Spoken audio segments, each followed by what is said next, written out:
so lên nói nè, video thì ý hay là nó là chẳng tí part ý nó chỉ yang cái ý nè, tí một chuyện cái là cụ thể cho ở lại video thì ý đó là okay, so make take time cần cái ý nó nè, cần make establish vị thị cờ là ya là ya có method là ya có technique make cờ tàu chẳng tí nó chỉ make concentrate trong cái ý nó nè, giờ make cờ tàu cho technique hay mấy sự tao khó technique họ rồi trong cái ý nó là lố nó chỉ cái arm hoặc trong cái chỉ repeat sao chỉ mấy sự the same technique sư chỉ mấy repeat một cái mình bẻ chỉ tao nữ sư mấy chủ tàu rằng đi là nè. So alright, so let's begin, shall we? Okay, so phụ chúng mà đây chỉ cũng mà chú chính do nè, cái ý sư cái mẹ này nó practice cho lên đó chú mới sẽ chú tao rồi nè. Okay, and in the end of the video cũng một chú có chính quan trọng normally giờ ta mới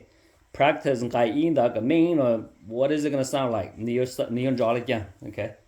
and may use call last verse đó lu all reference lu check make your skill lu check me against me call progress nè issue in the end me more equal final example lu reference chú mới sẽ check到cái mình bể nè. Okay, so cái ý nè.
Okay, cái thứ ý luật cho lên nó nè. So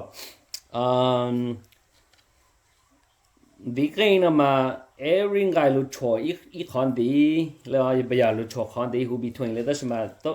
top like mà luật cho con đi cái concentral hub là ya concentral sound là ya every day luật sound cho every ngày đi luật sound cho đó nè ít like mà chú đó mà cũng concentrate trong cái ý dụng vô kiện đó khó cái khó chỗ nó sao nè này mua cho nên đó so cũng mất chú nhiều chính do nè đó là nhiều chính do của mình nó ta ok giờ mấy cái tao chọn đi cái là của chúng ta là nó chỉ giờ mấy chú nhiều chính do mấy chú đi tới nhiều chính do nó chỉ what it sounds like ok là giờ mình用rõ lại nha nè chỉ giờ mấy chú tao chọn đó ta là nó chỉ mấy chú như chỉnh gió thì sau lên nó nữa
okay nên cho lên nó nữa so có một chú nhỏ chém mình gì giờ ta mẹ một xí lúc cái này ít nhỏ chém cho lên nó là nó chỉ mẹ từ feel ta okay it sounds better nó sound like yok này ya okay so thì nó mẹ chú mẹ từ ban của hồ cho ha chém cho it's about practice nè chỉ mẹ chú cái như mẹ bây giờ như chém cho làm đi tây cho bùn đi chỉnh giò chun đi chỉnh giò có thứ này vậy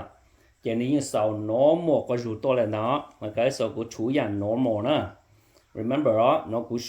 chủ cho mình đi à bất tăng của khai của chủ ít số có rủ sư đó mà thì nó của chủ chỉnh giò này vậy của chủ normal giò là có mấy bữa ta ta giờ của bữa dân đi chỉnh giò chủ chỉnh giò của chủ normal giò là giờ bị sao mà này nè so progress mấy chú nhỏ chính mình chỉ đã cái mình có cho là chỉ keep practicing practice is the key okay don't go up to the next video until you finish this one really good có fine tune có skill nó có use the same skill có mà repeat you know cái o cái bang cái block cái g nè okay so that's I think to me that's the most effective way cái tạo dựng đi cái mình nè so nó chú nhỏ chỉnh gió nè normal gió nè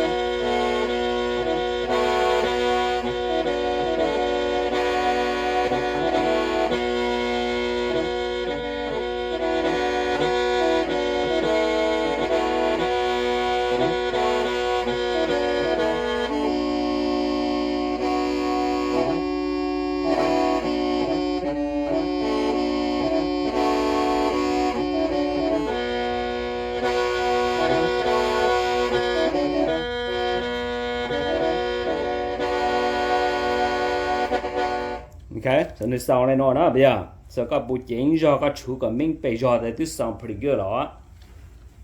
from here nè it's a matter of your you know continue blowing continue to smooth out got your breath control to smooth out got your technique on how to blow properly nè thì nếu giờ có become advanced player cho là nó learn to use your tongue okay là giờ có tụng blai lu chào minji lu minji as you need it để họ cứ dùng chú dùng hoặc cầm blai use có tụng tongue lu băng nè okay dùng gọi giờ tới này không ping sao mà okay có dùng or vibrato cho họ từ là or có dùng cool cho họ dùng cao dùng nông cho họ từ là thầu có advanced cho tôi là nó chỉ có con qua chụp cái nó chỉ có những chú dùng trang là cái normal nè chỉ có mà là use breath control có use cái tongue will help God to smooth out có cho tone có cho vibration thì là tự chỉ có chụp cái dùng sao mà okay so có gì bao giờ có take time mình lúc cần cái ý nó lúc có cái chủ nó muốn nó chỉ từ sau lên đó nè但是嘛，有么处一轮子，被啥的，一样那个看到的外国处 normally 但是呢，okay， 谁好少你这里讲，not very much from the last one because the last one they are pretty good 了那呀 ，so this one could add a little bit of technique here and there to more cái con dùng nông rõ thế okay, so cái kinh chỉ là cũng take time cái mấy gì cái dùng lên nó nè, okay. So final nó chỉ có main page like last verse to this one here. Là giờ cho version nó nè. Version nó is kind of like the way you play the shit nè.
Okay, so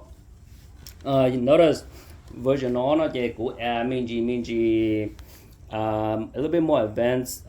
vibrato, advanced breath control technique in there. Chỉ cho ra cái này ya, có ra cái mò rõ ha, rõ nông rõ ha, nhân tạo lên cái nhân tạo kinh là nó là mà ya, giờ có chân tí có chú mình bể là nó, để có chịu của trong là nó chỉ dù kháng lên nó là nó chỉ có khu lại có cho kinh rong nè, so again chỉ chính hiện nó cờ chân tí nó có mình nè, so that way có proceed to cờ cho cái nung trừ cái cái you know từ lo cái mi su mi pro na su na pro cho nhà cho trả cái play lên là có thể là chủ cái mình nè ha sẽ chủ cái rong, okay. So everything else của yếm một khá similar cho là cái của khá cái lý thị nó màu na, ấy giờ mình subscribe cho khá membership nó chỉ của những almost guarantee that mình yêu chủ tao sư na yêu chủ chủ tao rong hay yêu chủ tao sư giờ mình chỉ nhà của chủ nó chỉ là cha mình nhà lấy từ chủ là cái chỉ một cờ na, cho cứ ha cho cái tàu hành đó là mình họ nhà của chủ nó chỉ giờ mình follow của cho method nó chỉ mình chủ tao sao mà, okay, almost guarantee là mình chủ tao sư là chỉ mình chỉ hiểu sư mình hiểu step by step là của khả nó chỉ mình chủ tao sư là na, okay. So thành đề là nó cái video thì ý trong cái ý nó very important,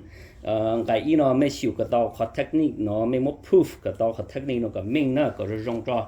mình mà continue mà cho cái okay. Cho khoảng cái on cái tên cái plong cái gene để cho đi nó chỉ repeat the same method là sư, okay lên đó nè. So that's the goal here. Lên đó bên mà xin chỉ lo cho lượt lại video nè để giờ ta mới cầu cho video nó mới bù tao ta này helpful ha, này very effective nó chỉ link từ sáng cần gì là khá cho bố một share được bố cái bố lưu ban subscribe cho các membership have bố lưu ban cả. My goal is to more what I know, what I learned, cho as many things as I can. Cho anh sẽ bố chỉ nhà của cậu, chỉ nhà của kha là chỉ nhà của chú sư, giờ bố nhà của chú nó chỉ, you know, giờ lên từ cậu của cho video nó là nó chỉ chủ tao sư lên, okay. Lên đó nè, nhớ là nhớ khó rất lệ chỉ lấy cái ha, của pick kha nó là chỉ cho cái sáng cờ là cái mà tí to. Su po hạt bao chu ha, lên đó, giờ lên từ họ nhạc cờ ha, mấy bù tao này effective ha, này băng mấy hình nó là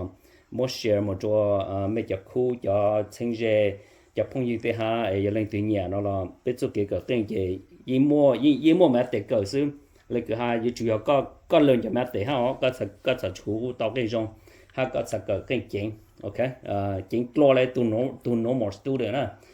giờ có cỡ mua mẹ để nè ok lên đó bên mà nó sử dụng lo video thì ở trong đó cho rằng đi kênh ok nhớ rồi nè xong rồi từ từ